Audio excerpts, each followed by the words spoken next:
NDA आज Lok Sabha speaker के उम्मीदवार के नाम का ऐलान कर सकता है। सूत्रों के मुताबिक लोकसभा अध्यक्ष पद के लिए दोपहर 12 बजे तक नामांकन किया जा सकता है। उससे पहले एनडीए अपने उम्मीदवार के नाम का ऐलान करेगा।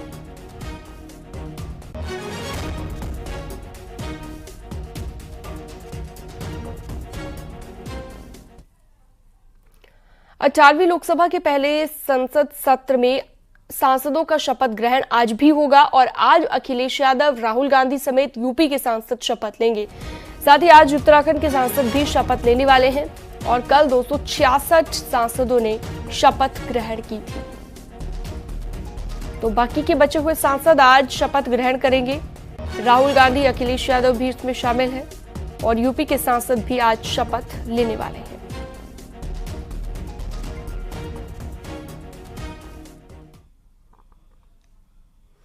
इस बार संसद सत्र की शुरुआत ऐसे मौके पर हुई है जब भारत में आपातकाल के 50 साल पूरे हो रहे हैं। 25 जून 1975 ही लोकतंत्र के लिए वो मनहूस और काली तारीख थी जब इंदिरा गांधी की अगुवाई वाली कांग्रेस सरकार ने संविधान पर हमला करके लोकतंत्र को काल कोठरी में बंद कर दिया था। इत्तेफाक देखिए कि जो कांग्रेस 1975 में देश के संविधान को इमरजेंसी की दलदल में धकेलने के लिए जिम्मेदार है, वही कांग्रेस और उसकी सहयोगी पार्टियां संविधान की मिनी कॉपी लेकर संसद भवन में प्रदर्शन कर रहे थे। यानी कि संविधान और आपातकाल के मुद्दे पर अब सदन में बवाल मच चुका है। एक रिपोर्ट आपको दिखाते हैं।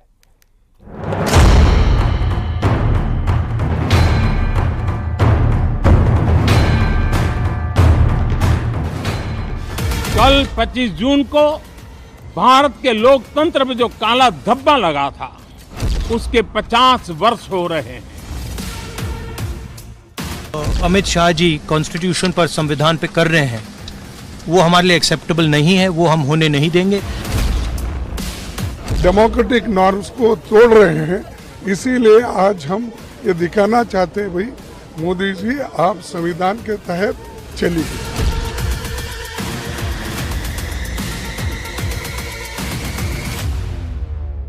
लोकतंत्र के मंदिर में सांसदों के शपथ ग्रहण से सत्र की शुरुआत हो चुकी है। लगातार तीसरी बार नरेंद्र मोदी लोकसभा सदस्य के रूप में शपथ ले चुके हैं और इसी के साथ वो विपक्ष को नसीहत भी दे चुके हैं।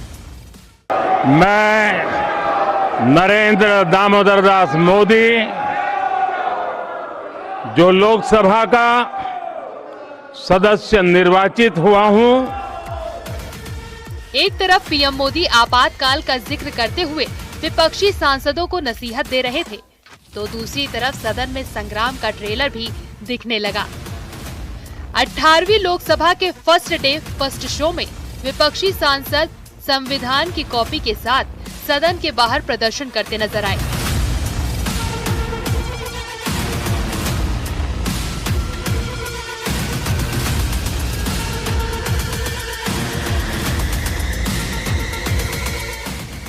यानी पीएम मोदी ने जैसे ही आपातकाल का मुद्दा उठाया, राहुल गांधी संविधान को हथियार बनाकर विरोध प्रदर्शन करने लगे। 25 जून न भूलने वाला दिवस है। कल 25 जून को भारत के लोकतंत्र में जो काला धब्बा लगा था, उसके 50 वर्ष हो रहे हैं। भारत की नई पीढ़ी इस बात को कभी नहीं भूलेगी कि भारत के संविधान को पूरी तरह नकार दिया गया था। जो आक्रमण प्रधानमंत्री जी, अमित शाह जी कॉन्स्टिट्यूशन पर, संविधान पे कर रहे हैं, वो हमारे लिए एक्सेप्टेबल नहीं है, वो हम होने नहीं देंगे। इसीलिए हमने कॉन्स्टिट्यूशन, ओथ लेते हुए हमने कॉन्स्टिट्यूशन पकड़ा था। धन्यवाद। संदेश जाएगा, हमारा संदेश जा रहा है। हिंदुस्तान के कॉन्स्टिट्यूशन को कोई शक्ति नहीं छू सकती है। धन्यवाद। विपक्ष की तरफ से पहले ही ये इशारा दे दिया गया है कि इस बार सत्ता पक्ष को विपक्ष का आक्रामक रूप देखने को मिलेगा। यानी संसद सत्र के हंगामेदार रहने की पूरी उम्मीद है, जिसकी रणनीति पहले ही तैयार हो चुकी है। मैं उनको पूर्वार्ध में कल के दिन 25 जून 1975 की तरफ लेके जाऊंगा, फ्लैशबैक में, जब उनकी दादी स्वर्गीय श्रीमती इंदिरा गांधी ने बेवजह आपातकाल लगाया था और संविधान को कुचल दिया था, विचार अभिव्यक्ति की स्वतंत्रता नष्ट कर दी थी और आपकी भी प्रेस पर सेंसरशिप लगाई थी। उस ज़माने में ये आप लेके चल रहे होते तो मैं तो जेल जाता, लेकिन आप भी जेल जाते। इसलिए दुष्यंत ने कहा था कि मत तो हो आकाश में कोहरा घना है, ये किसी की व्यक्तिगत आलोचना है।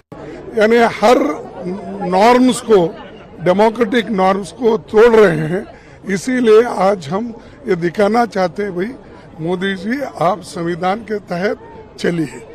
देखो 100 बार यही बात बोलेंगे और इमरजेंसी के 50 साल हो रहे बोले तो तुम इमरजेंसी से without declaring emergency you are doing it.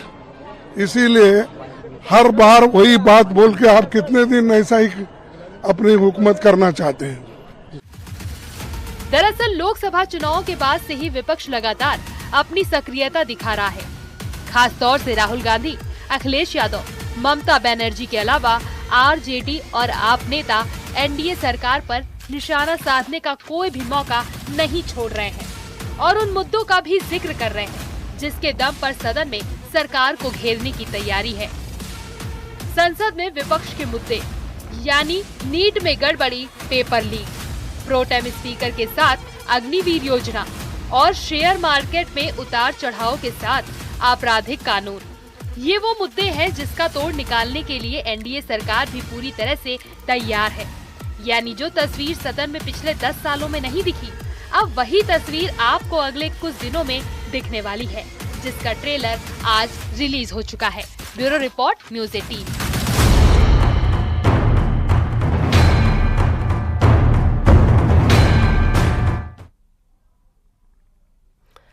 आपातकाल के 50 साल पूरे होने पर बीजेपी आज यूपी में प्रदर्शन करेगी। बीजेपी कांग्रेस और इंडी गठबंधन को घेरेगी। यूपी के जिला मुख्यालय पर बीजेपी की प्रेस कॉन्फ्रेंस भी होगी और बीजेपी के यूपी अध्यक्ष भूपेंद्र सिंह चौधरी लखनऊ में प्रदर्शन में शामिल होंगे। सीएम योगी गोरखपुर में शामिल होंगे। उप मुख्यमंत्री केशव प्रसाद मौर्य झांसी में, डिप्टी सीएम ब्रजेश पाठक लखनऊ में मौजूद रहेंगे।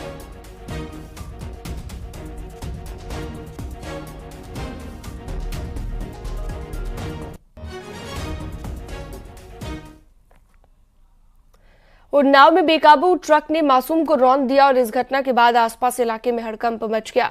घटना के बाद लोगों ने रोड को जाम कर दिया। पुलिस ने चालक को हिरासत में लिया और कौशाम्बी में भी तेज रफ्तार स्कॉर्पियो अनियंत्रित होकर पेड़ से टकरा गई। हादसे में स्कॉर्पियो में सवार 8 श्रद्धालु घायल हो गए। 5 श्रद्धालु गंभीर रूप से घायल हुए हैं। मंजनपुर थाना क्षेत्र के कोरई गांव के पास की घटना बताई गई।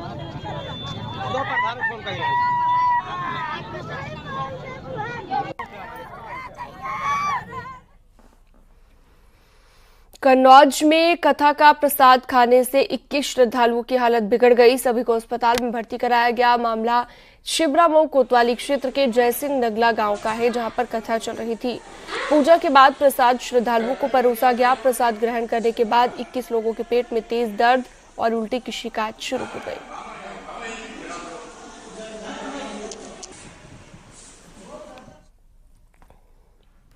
रायबरेली से अगली खबर, जहां पर गंगा में डूबने की घटनाएं कम होने का नाम नहीं ले रही हैं। ताजा मामला शिवपुरी घाट का है। शिवपुरी गंगा घाट का, जहां पर एक शख्स नदी में डूब गया। दरअसल 3 दोस्त नहाने के लिए गए थे। 3 युवक डूबने लगे, तभी पुलिस को सूचना दी गई और 2 लोगों को बचा लिया गया, जबकि एक शख्स डूब गया। कड़ी मशक्कत के बाद युवक के शव को निकाला जा सका।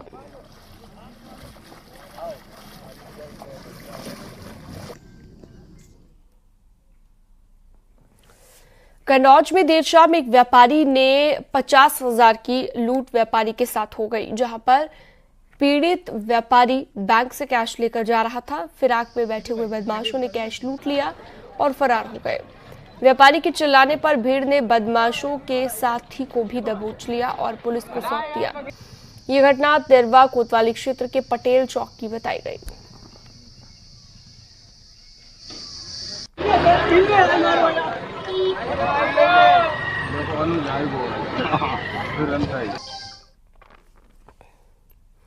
और अब बात लुटेरी दुल्हन की। मुजफ्फरनगर में लुटेरी दुल्हन की करतूत सामने आई। HIV पॉजिटिव होने की बात छुपाकर लुटेरी दुल्हन तकरीबन 5 लोगों को लूट चुकी है।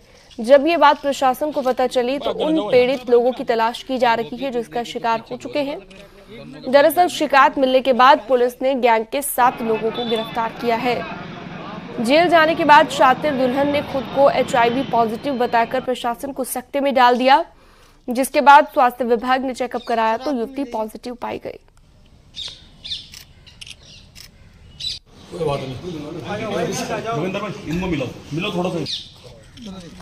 अब तो आ जाओ आराम से। उसका निर्धारित प्रोटोकॉल के अनुसार इलाज चल रहा है और जब वो महिला जेल में आई थी प्रवेश के समय उसके द्वारा हमारे चिकित्सा अधिकारी को बताया गया था कि उसका इलाज पहले से चल रहा है, तो उसका RT सेंटर से वही इलाज कंटिन्यू करा दिया गया। तो लगभग 15-20 दिन हो चुके हैं। तो आप लोगों को भी जानकारी HIV पॉजिटिव चिकित्सा अधिकारी को उसी समय बताया था, उसके बाद इलाज चल रहा है उसका।